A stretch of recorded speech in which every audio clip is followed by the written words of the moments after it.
Langit sore berwarna jingga tua, perlahan merambat menjadi ungu di atas desa Jatilayung. Kabut tipis turun dari arah hutan barat, menyusup di antara batang-batang pohon dan rumah-rumah kayu yang masih separuh rusak. Warga desa mulai berkumpul di depan gerbang kayu besar, bersiap menghadapi malam yang belum mereka tahu akan seperti apa. Suara obor dinyalakan satu persatu. Percikan apinya kecil namun menenangkan. Anak-anak dan para ibu telah dibawa ke balai desa, sementara para pria berdiri berjajar di depan gerbang dengan senjata seadanya, bambu runcing, golok, dan bahkan ada yang hanya membawa cangkul. Suara tanda peringatan masih terdengar sesekali, bergema lirih di antara kabut. Pak Wira berdiri di depan barisan, menggenggam tombak tua peninggalan leluhur. Wajahnya keras, tapi sorot matanya tetap tenang. "Semuanya sudah siap?" tanyanya pelan. "Siap, Pak Kepala Desa," jawab warga serempak. Meski beberapa suara terdengar gemetar, Gani berdiri di samping Bedul, memegang bambu runcing yang sepertinya lebih panjang dari semangatnya sendiri. Ia menguap pelan sambil menatap langit yang mulai gelap. "Pak, kalau mereka datangnya tengah malam, boleh nggak kita jaganya sistem shift aja?" Bedul langsung menyikutnya. "Baru sejam udah ngomel. Kau pikir serigala itu datangnya pakai jadwal kayak pasar malam?" "Tapi kan Dul, dari tadi gak ada apa-apa. Palingan mereka nyasar ke hutan sebelah," Sahut Gani santai. "Nyasar gundulmu. Kalau nyasar pasti udah balik lagi buat makan malam." Gumam Bedul kesal. Beberapa warga yang mendengar percakapan itu tertawa kecil. Ketegangan yang sempat menempel di udara perlahan mencair. Pak Wira hanya menggeleng kecil sambil menatap hutan. "Diam kalian berdua. Telinga kalian harus lebih waspada daripada mulut." Matahari tenggelam sepenuhnya di balik bukit. Obor-obor di tangan warga menjadi satu-satunya sumber cahaya, menari-nari di tiup angin. Suara malam mulai berganti, dari riuh jangkrik menjadi hening yang menggantung. Janur melangkah mendekat ke Pak Wira. Nafasnya berat, tapi teratur. "Pak, saya yakin tadi sore mereka sudah dekat. Suara lolongan dan langkahnya keras dan banyak. Tapi sekarang seolah menghilang begitu saja." Pak Wira mengerutkan dahi. "Hilang? Maksudnya?" "Iya, Pak. Seperti lenyap ditelan kabut gitu." Bedul langsung menoleh cepat. "Jangan-jangan mereka sengaja sembunyi, Pak. Biar kita lengah dulu. Baru brak, kita diterkam." Gani menepuk kepalanya. "Kau ini kalau terus ngomong kayak gitu, aku rela loh kau yang jadi menu pembuka. Biar gak berisik." Tawa kecil kembali pecah. Bahkan Pak Wira sempat tersenyum tipis, walau wajahnya tetap serius. "Mungkin mereka takut," sahut seorang warga tua di belakang. "atau ada sesuatu di luar sana yang membuat mereka mundur." Kata-kata itu membuat semua terdiam. Angin berhenti berembus. Suara jangkrik mendadak hilang. Kabut makin tebal, menggantung rendah seperti tirai putih yang menutupi hutan. Pak Wira melangkah maju, matanya menembus kabut. "Janur, kau dengar sesuatu?" Janur menajamkan pendengaran. "Tidak, Pak. Hanya bau aneh, seperti darah kering dan tanah yang hangus." Bedul menelan ludah. "Kalau iya itu darah, Berarti mereka sudah makan duluan di hutan. Cukup, potong Pak Wira cepat, tatapannya tajam. Tidak ada yang bicara sebelum aku perintahkan. Semua langsung diam. Waktu berjalan lambat. Satu-satunya suara hanyalah dengung angin yang melintas di antara obor. Dan sesekali bunyi ranting jatuh dari pohon. Langit ini benar-benar gelap.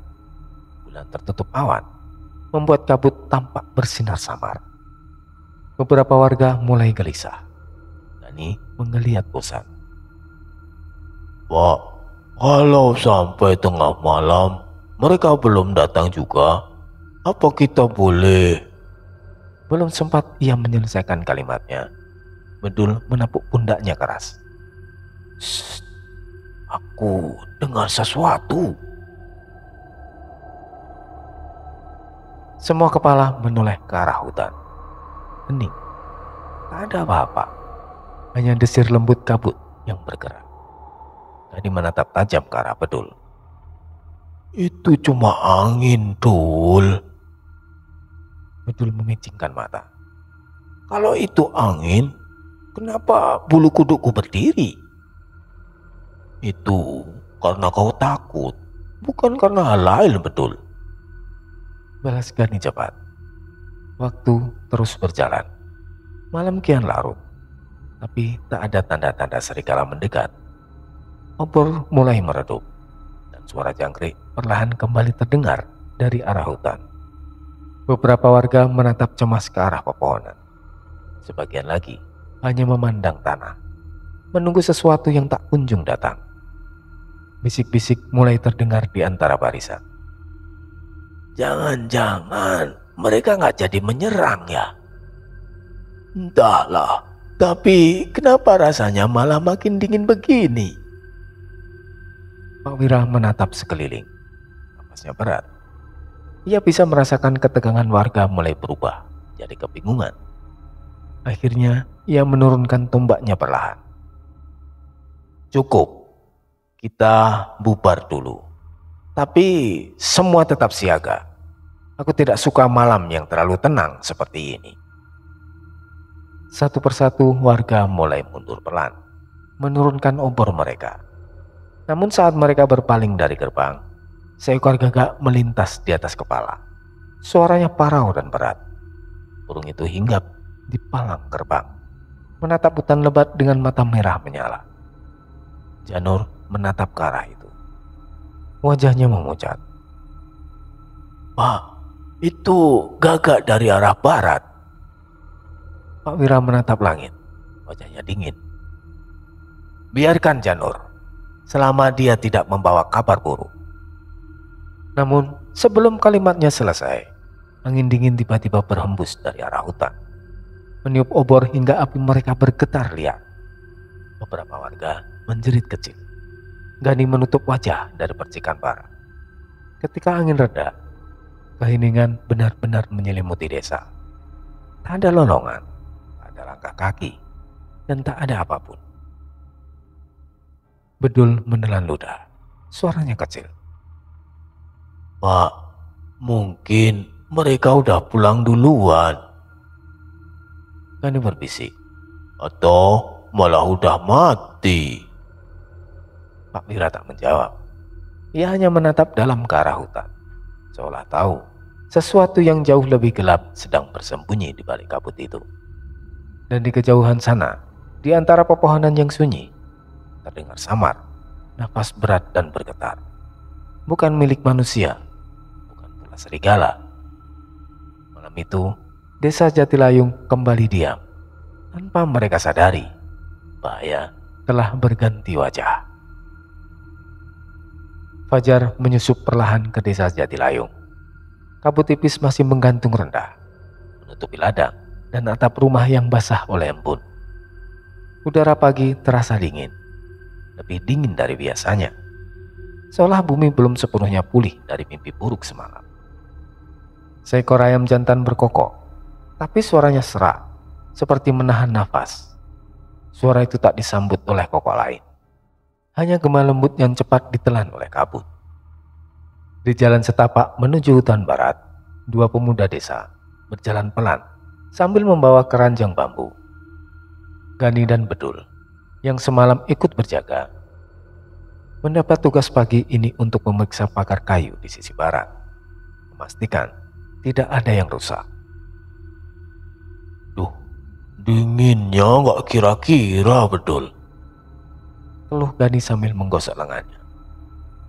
Kayak udara di atas gunung. Bedul menguap lebar. Sudahlah. Yang penting cepat selesai. Aku masih ngantuk, Gani. Semalam hampir pingsan nunggu serigala yang gak datang-datang. Ya, tapi aneh juga ya, Dul. Suara lolongan itu aku masih ingat jelas. Banyak banget. Tapi kok gak ada satupun yang nyampe ke gerbang. Bedul menatap hutan berkabut itu dengan mata waspada. Jangan ngomong begitu. Aku masih belum bisa tidur tenang kalau ingat malam itu. Jangan-jangan mereka memang ngumpet di dalam sana. Gani terkekeh pelan, tapi tawanya cepat hilang saat mereka tiba di tepi ladang. Udara tiba-tiba berubah, lebih pekat, lebih berat. Ada sesuatu di udara, bau yang asing. Dul, Gani berhenti melangkah. Kau cium itu? Bedul mengerutkan hidung. Iya, bau apa ini? Kayak daging yang gosong. Mereka saling pandang. Perlahan, keduanya berjalan lebih dekat ke pagar kayu di ujung ladang. Dan di sanalah mereka melihat pemandangan yang membuat nafas mereka terhenti. Bukan hanya bangkai, melainkan potongan-potongan tubuh berserakan. Kaki kulit yang mengelupas, dan bagian tubuh yang terpisah rapi satu sama lain. 6 ekor tergeletak, tapi tidak lagi berbentuk serigala utuh.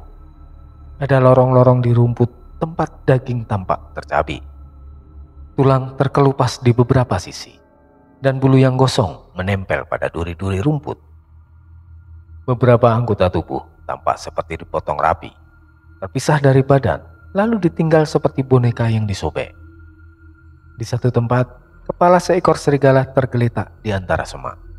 Mulut menganga, matanya kosong memantulkan sisi cahaya kabut. Di sisi lain, perut seekor lainnya menganga. Jaringan dalamnya menghitam, seolah terbakar dari dalam, namun tanpa kobaran api yang tersisa. Di sela-sela kulit yang melepuh itu, urat-urat berwarna biru berpendar samar, lalu padam seperti serat cahaya yang diputus. Gani membeku. Tangan yang semula menggenggam bambu runcing melemas. Astaga, ini pembantaian, Dul. Suaranya tercekat. Bedul mundur beberapa langkah. Wajahnya pucat hingga tampak abu-abu. Tubuh mereka tercerai-berai. Siapa yang melakukan ini, Gani? Udara di sana membawa aroma hangus yang tajam. Bercampur bau anyir samar, membuat perut terasa mual. Suara dedaunan bergesek kecil, tak berarti, seolah seluruh alam menunduk menahan nafas. Di salah satu bangkai terlihat bekas semburan perana.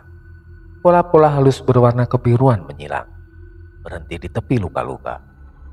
Seperti bekas luka yang masih berdengung. Tidak ada darah menggenang. Yang tersisa hanyalah kulit hangus dan sisa lendir kering. Gani menunduk, wajahnya pusat pasi. Kita harus kabari Pak Wira sekarang, Bedul.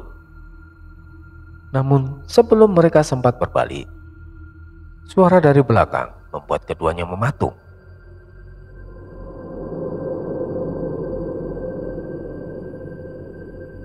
Mereka menoleh cepat.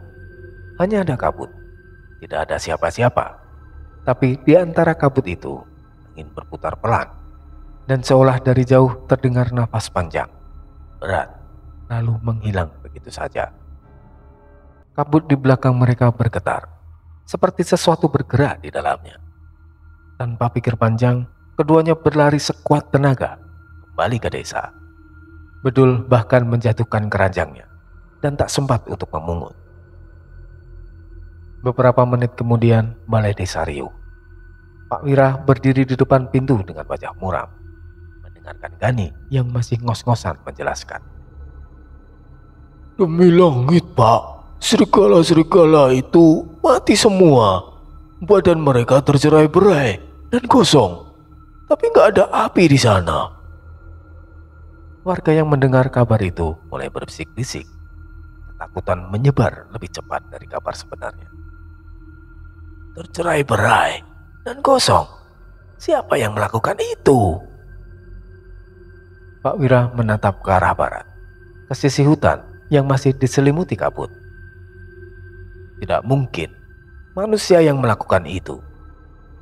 Tapi kalau bukan manusia, lalu apa? Suasana hening.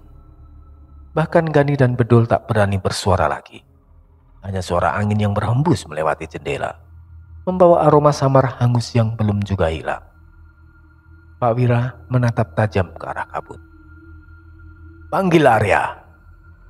Anak itu harus melihat sendiri apa yang terjadi di hutan barat. Di kejauhan, di dalam rumah yang masih remang-remang, Aris membuka matanya perlahan. Tubuh Arya masih terasa berat, tapi dadanya naik turun dengan ritme yang tak biasa. Dia menatap keluar jendela, ke arah barat.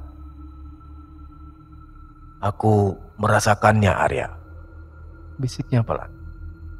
Energi itu muncul kembali. Pagi itu, kabut belum juga pergi dari langit desa Jatilayung. Udara lembab dan dingin, seolah hutan barat masih menyimpan sesuatu yang enggan dilepaskan. Balai desa terasa sunyi. Hanya suara langkah para warga yang masuk satu persatu, disertai wajah pucat dan mata yang tak berani menatap langsung ke arah luar. Aris dalam tubuh Arya melangkah perlahan ke dalam ruangan.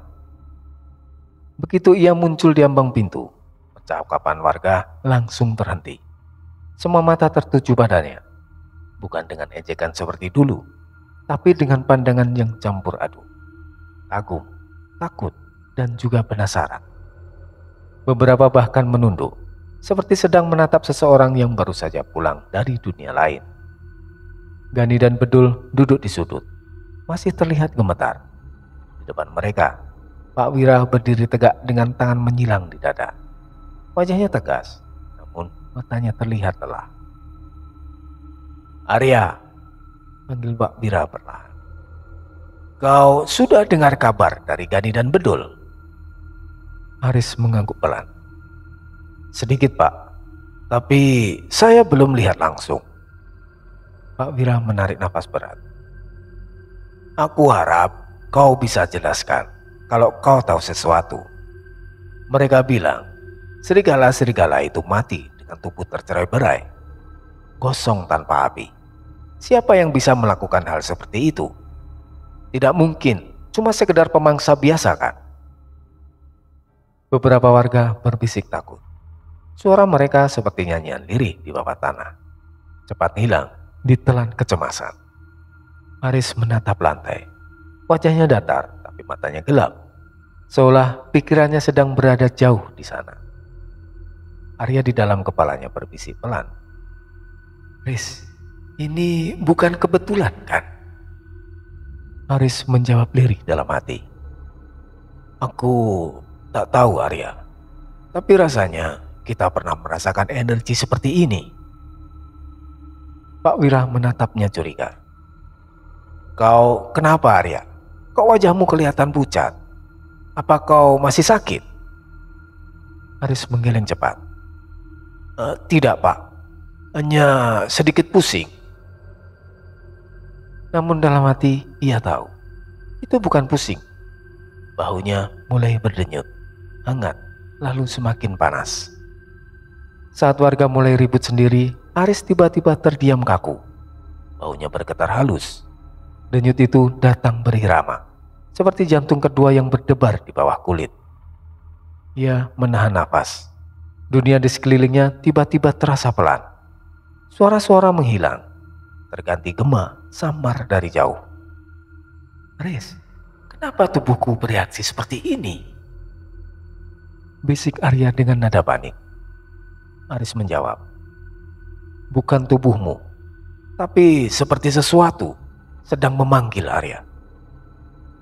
Pandangan Aris perlahan tertarik ke arah jendela, ke sisi barat, tempat kabut masih tebal. Untuk sekejap ia melihatnya, bayangan hitam berdiri di antara kabut, seolah menatap balik ke arahnya.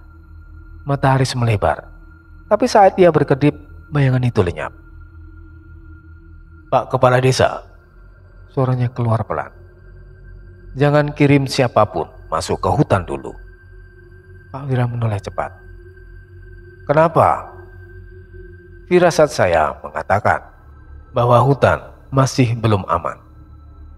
Warga mulai saling pandang, dan beberapa saling berbisik-bisik pelan. Pak Wira mengerutkan kening. "Firasat? Arya, ini bukan waktunya bicara tentang firasat. Aku butuh sebuah tindakan nyata, Arya.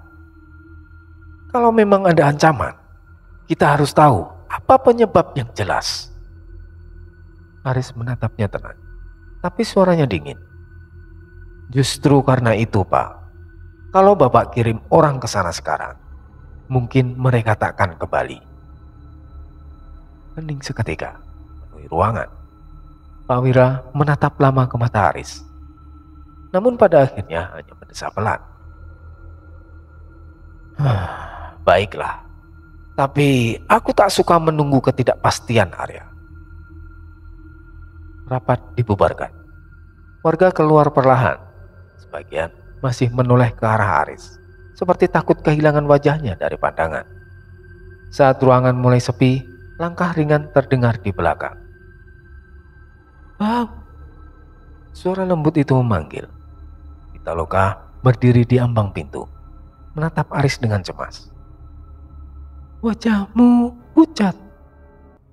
Kau tahu sesuatu kan, Bang?"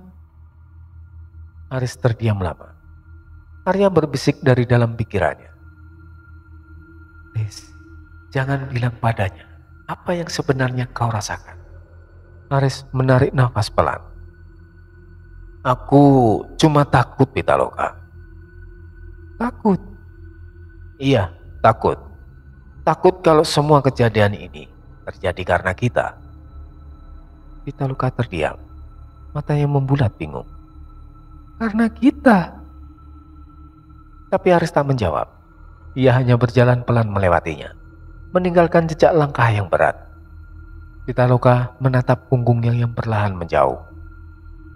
Di luar, kabut mulai menipis, tapi hawa dingin tetap menggantung di udara. Untuk alasan yang tak ia mengerti, ia merasakan sesuatu, seperti bayangan dingin yang menatap dari balik hutan, menunggu waktu untuk muncul kembali. Malam menjelang. Aris duduk di beranda rumah, memandangi hutan barat yang samar dalam cahaya bulan separuh.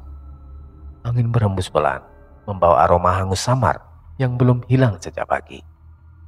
Ia menutup matanya, mencoba menenangkan diri, menarik nafas panjang, memusatkan prana seperti yang biasa ia lakukan saat bermeditasi. Namun semakin ia diam, semakin jelas ia mendengarnya. Bisikan samar di antara desir angin. Aris membuka mata cepat. Bahunya bersinar samar. Aura biru yang merembes seperti kabut dari bawah kulit. Arya berseru dari dalam pikirannya. "Aris, itu suara siapa?" Aris menatap ke arah hutan. Suaranya nyaris tak terdengar. "Entah, tapi aku rasa aku mengenalnya, Arya." Kabut di antara pepohonan bergerak pelan, seperti ada sesuatu yang bernafas di dalamnya. Angin membawa bisikan terakhir sebelum malam menelan semua suara. Aris berdiri perlahan, matanya menatap ke arah barat. "Arya, entah kenapa malam ini terasa lebih berat dari sebelumnya." Dari kejauhan, seekor gagak hitam melintas di bawah cahaya bulan. mengeluarkan suara serak yang memecah keheningan. Bulu-bulunya jatuh satu, melayang perlahan ke tanah, darat, tepat di jendela di depan Aris. Ia menatapnya lama, lalu berbisik lirih. Bayangan itu mungkin kembali lagi. Beberapa hari berlalu tanpa gejolak. Desa Jatilayung perlahan kembali bernafas seperti biasa. Anak-anak berlarian di jalan tanah, mendorong kereta-keretaan dari potongan bambu dan tempurung kelapa. Tawa mereka melengking, pecah di antara suara ayam dan kokok jauh dari kandang belakang rumah. Para ibu menjemur kain di halaman, sementara para bapak sibuk di sawah, menata pematang dan menyaingi rumput liar yang mulai tumbuh setelah hujan semalam. Asap tipis mengepul dari tungku-tungku dapur. Burung-burung kecil hinggap di pagar, mencuri sisa beras dari tampah yang dibiarkan terbuka. Sekilas, segalanya tampak damai. Namun di balik tawa dan kesibukan itu, ada sesuatu yang menggantung di udara. Ketenangan yang terasa terlalu tenang. Seolah bumi di bawah kaki mereka sedang menunggu sesuatu. Aris berusaha menjalani hari seperti biasa. Setiap pagi ia ikut menimba air dari sumur bersama warga, menggunakan timba dari kayu mirip ember yang diikat tali serat pohon. Tangannya kuat, tapi gerakannya pelan dan penuh pikiran. Bang Arya, hati-hati, timbanya berat, nanti talinya putus loh. Seru seorang ibu sambil tertawa kecil. Aris hanya mengangguk, mengangkat air itu perlahan, lalu menuangkannya ke gentong tanah liat di dekat pagar. Arya berusaha mencairkan suasana lewat pikirannya. Aris, kalau kau terus diam begitu, nanti dikira arwah penunggu sumur loh. Aris hanya mendengus pendek. Ia tidak menolak candaan itu, tapi tidak juga menanggapinya. Senyumnya samar, seolah pikirannya tertinggal di tempat lain. Siang itu, setelah membantu Pak Wira menata bibit di ladang kecil belakang rumah, Aris duduk di tepi pematang. Matanya menatap jauh ke arah barat. Hutan yang dari sini tampak tenang. Namun di mata Aris selalu ada sesuatu yang bergetar di balik kabutnya. Setiap kali ia memandang ke sana, dadanya terasa berat dan bahu kirinya berdenyut samar. Bukan sakit, tapi seperti sebuah panggilan yang belum sempat dijawab. Riz, tubuh ini sudah tidak terluka, tapi kenapa masih terasa berat ya? Karena mungkin luka yang kita tanggung bukan cuma dari tubuh. Angin dari arah hutan tiba-tiba berembus, membawa aroma samar tanah yang hangus bercampur getah pepohonan. Udara berubah sedikit dingin. Aris menatap ke sana lama sekali, tak bergerak dan tak berkata apa-apa. Di kejauhan, anak-anak masih tertawa mendorong kereta bambu mereka di jalan becek yang disinari cahaya sore. Namun bagi Aris, semua tawa itu terdengar jauh. Terlalu jauh untuk benar-benar menenangkan hati yang tahu kedamaian seperti ini tidak pernah bertahan lama di desa Jatilayung. Keesokan paginya, kabut belum sepenuhnya pergi dari langit desa Jatilayung. Suara burung pagi samar terdengar dari balik pohon-pohon, tapi udara terasa berat, seperti menahan kabar buruk yang enggan keluar. Beberapa pemburu datang tergesa ke desa. Pakaian mereka kotor dengan lumpur, wajah mereka pucat dan keringat bercucuran. Salah satu di antara mereka, seorang lelaki tua dengan panah di punggung, langsung berseru di depan balai desa. Pak Kepala Desa, kami menemukan sesuatu di tepi sungai barat. Seekor harimau, tapi tubuhnya... Suaranya terputus, tenggorokannya kering. Ia menelan ludah sebelum melanjutkan.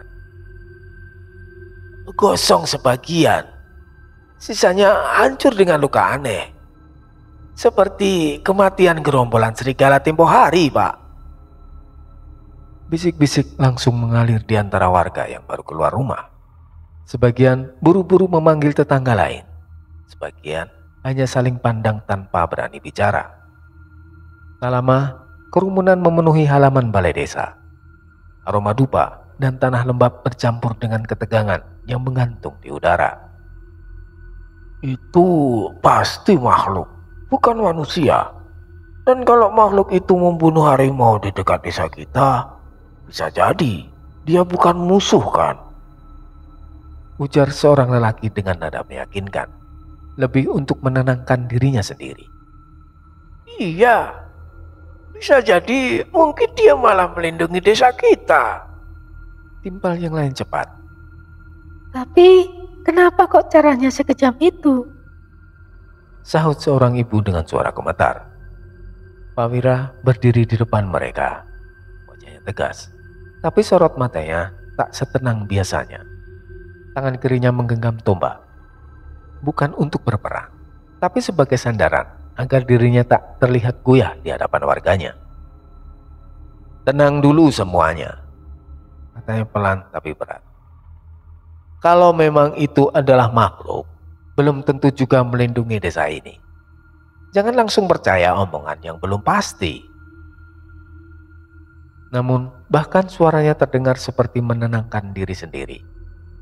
Warga tetap berbisik-bisik. Tak ada yang yakin, tapi semua merasa takut untuk tidak percaya. Di antara kerumunan itu, Aris berdiri diam. Wajahnya tenang, tapi matanya kosong. Menatap jauh ke arah barat. Seolah pandangannya menembus pepohonan, menembus kabut, sampai ke sesuatu yang lebih dalam. Bahunya berdenyut lagi, lebih kuat, lebih panas. Seperti ada bara yang hidup di bawah kulit. Riz, jangan-jangan makhluk itu lagi. Kalau benar dia yang melakukannya, berarti dia belum pergi jauh. Tapi kenapa hewan-hewan itu? Entah, mungkin dia sedang menjaga sesuatu yang lebih besar dari yang kita tahu, Arya. Arya diam, tapi Aris bisa merasakan degup jantungnya di dalam sana. Cepat, cemas, tapi tak berani bertanya lebih jauh. Angin berhembus pelan melewati atap balai, membawa aroma samar darah yang tertinggal di pakaian para pemburu.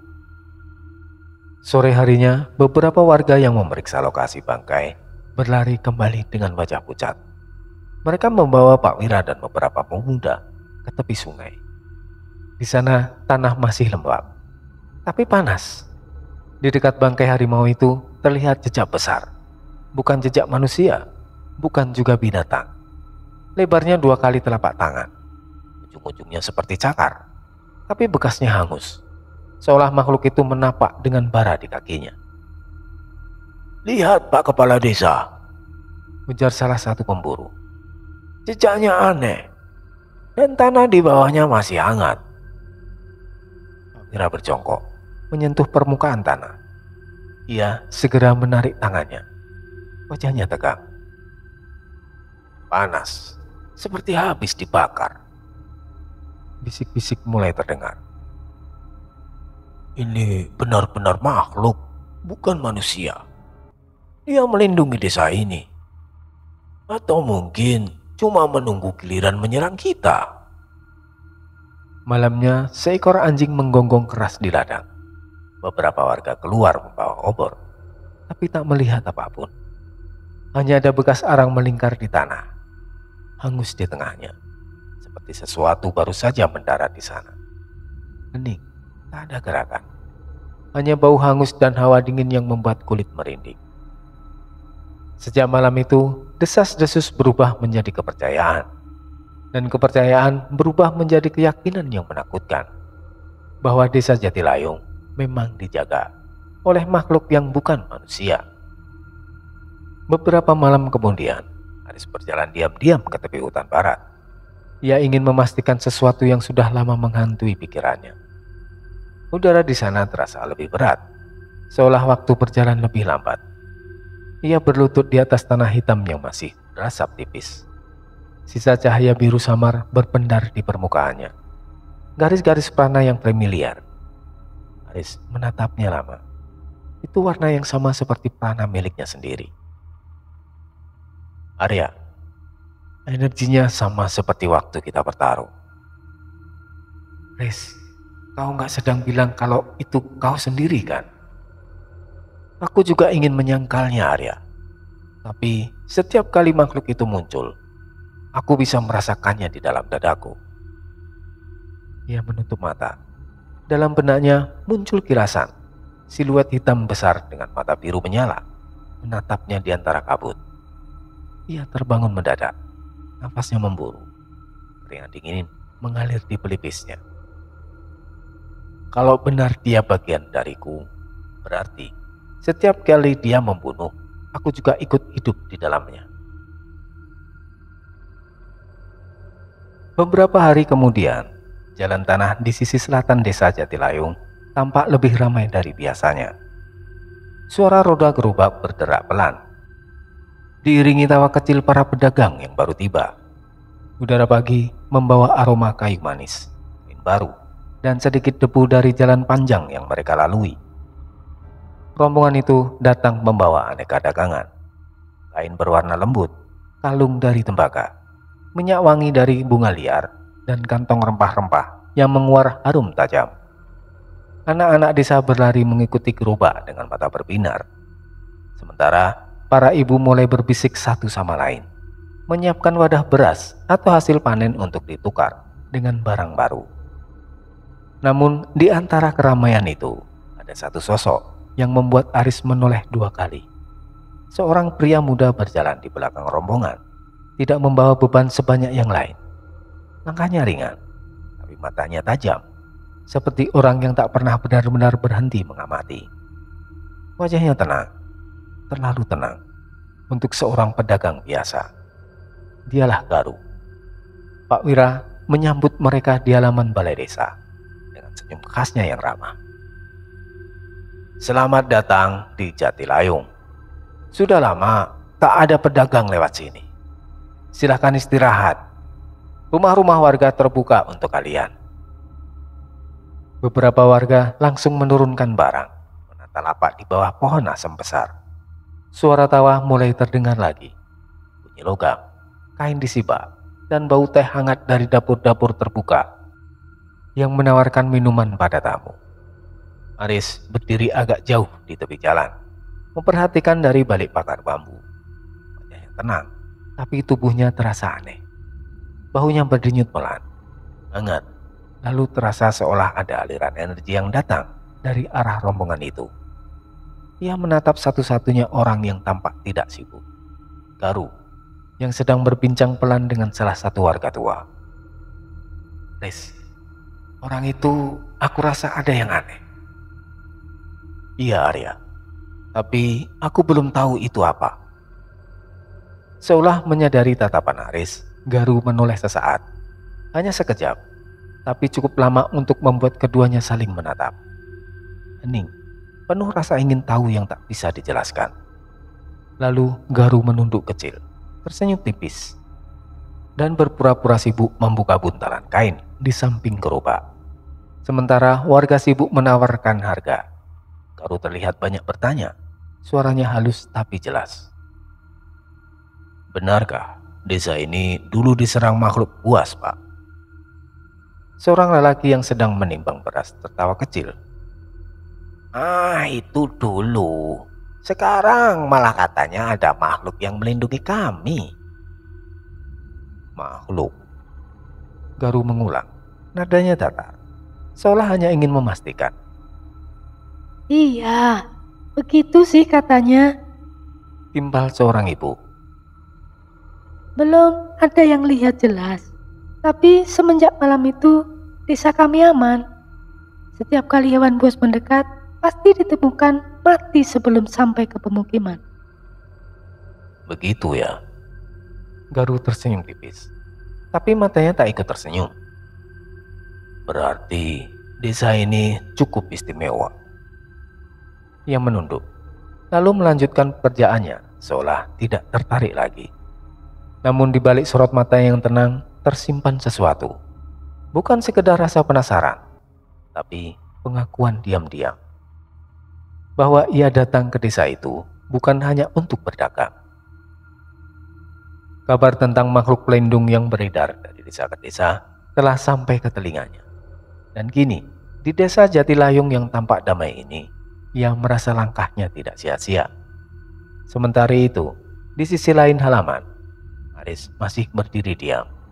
Bahunya berdenyut lagi. Kali ini lebih dalam. Seolah tubuhnya tahu lebih dulu bahwa orang asing itu membawa sesuatu yang tak boleh diabaikan. Sore itu langit berwarna tembaga, seperti bara yang perlahan padam di ufuk barat. Angin lembut datang dari arah hutan. Desa Jatilayung tampak tenang, tapi udara di atas sawah terasa berat, menekan dada siapapun yang berdiri terlalu lama di bawahnya. Aris berdiri di tepi pematang, memandangin matahari yang perlahan tenggelam di balik bukit. Suara jangkrik baru mulai terdengar, bersahutan dengan desir daun yang bergetar ringan. Setiap kali dunia mulai tenang, selalu ada sesuatu yang mengguncang, gumam Aris. Kau takut, Riz? Bukan takut, Arya. Lebih ke tahu bahwa ini semua belum selesai. Lalu ia menghela nafas panjang, seolah mencoba menenangkan sesuatu yang bergetar di dalam dadanya sendiri. Dari kejauhan, angin mengangkat sedikit kabut dari hutan. Dan selama 1 detik, Aris merasa seperti ada sepasang mata yang menatapnya dari balik sana. Sementara itu, di rumah penginapan kecil di ujung desa, Garu duduk sendirian di bawah cahaya lampu minyak. Di depannya terbentang peta lusuh bertanda tinta merah. Desa Jatilayung, daerah makhluk penjaga. Kalau rumor itu benar, mungkin aku akhirnya menemukan apa yang dicari guru selama ini, gumamnya pelan. Ia melipat peta itu perlahan, lalu menatap ke arah hutan barat yang mulai diselimuti kabut. Udara di sekitarnya menegang, seolah sesuatu di luar sana mendengarkan. Di langit, 3 ekor gagak melintas beriringan. Suaranya parau membelah senja. Sayap mereka memantulkan cahaya merah terakhir sebelum matahari benar-benar tenggelam. Angin tiba-tiba berhembus lebih dingin, membawa suara samar. Bukan lolongan, bukan bisikan, tapi nafas berat yang panjang dan dalam. Seakan alam sedang menunggu sesuatu yang akan datang kembali.